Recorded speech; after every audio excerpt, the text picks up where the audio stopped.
that Gary Lineker is a man who is known to make his political opinions on a lot of things very clear is not exactly a secret at this point. The former England footballer and current host of very popular football show Match of the Day has in fact made it clear on numerous occasions where it is he stands on political issues, and has largely done so without any major ramifications coming his way in terms of action from people who employ him.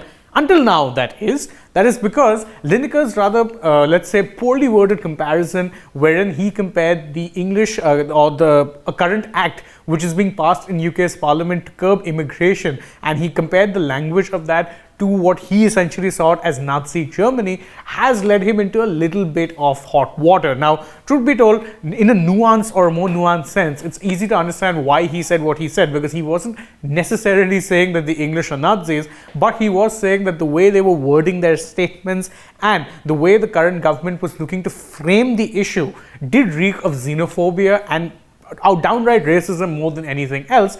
Yet unfortunately it has sparked a bit of a debate because, well, he's been asked to step away from rather popular show Match of the Day, and what's more, his fellow co-commentators on the show have also chosen not to appear in solidarity with Lineker, and more importantly, it sparked a massive debate on free speech and what exactly it means in this current world wherein things are just as regulated as they are. Now, first off, it's worth noting, and we'll take a look at some social media reactions from the main characters involved in this rather interesting storyline.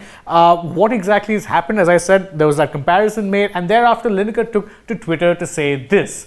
He said, "It's great to see that freedom of speech champions out in force this morning, demanding silence from those with who they disagree." Now, the obvious point which Linekar was trying to make here is where he's saying that, look, you can disagree with what it is I say, but freedom of speech means even getting to hear those same very opinions. So how exactly is it if you're demanding freedom of speech, but trying to silence those you disagree with?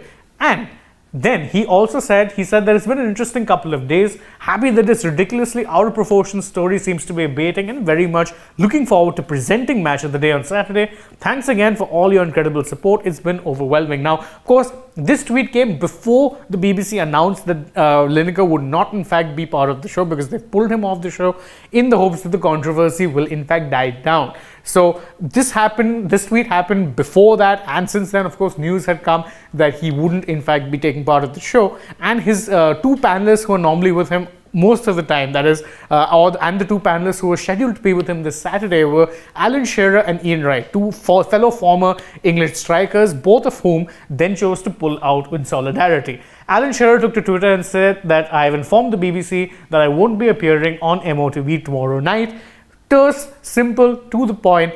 Ian Wright, on the other hand, had an even more interesting take where he said, "Everybody knows what Match of the Day means to me, but I've told the BBC I won't be doing it tomorrow. Solidarity." Now, it's a brave, step for the both of them to be taking, especially considering the fact that, well, if the BBC could silence Lineker or choose to pull him from the show because they were waiting for the heat from this to die down, these two panelists too could face similar consequences, but they chose to actually speak out in favor of their friend, who, in their opinion, has said nothing really wrong. And obviously, it's a brave thing to do, as I said, and it's also going to lead to a rather farcical sort of an arrangement, because BBC Match of the Day will now be airing only as a highlights show, with none of the discussions that normally permeate the show and what makes the show as great as it is.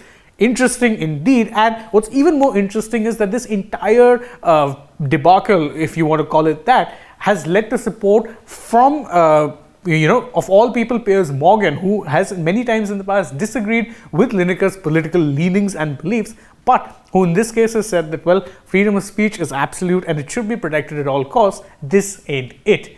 This is what he said. He said, and he pointed out a rather an example, let's say, of BBC's hypocrisy when he said, "Reminder, BBC management told Gary Lineker to make political statements about Qatar's human rights record at the start of the recent World Cup." What's Morgan doing here? He's highlighting the BBC's clear hypocrisy. What he also hasn't mentioned is that the BBC, whilst trying to appear quote-unquote politically neutral or not take stances on political matters, has in the past, in fact, made donations to the Conservative Party in the UK. Is that political neutrality? Probably not, but that's the nature of the situation, where Gary Lineker, who is a beloved figure in England, even though there would be many people who disagree with his political statements, and he's been hosting Match of the Day since 1999, has been on the show and has been a staple of the show for over 20 years, and just because he chose to speak up or voice a different opinion is now being removed from the show.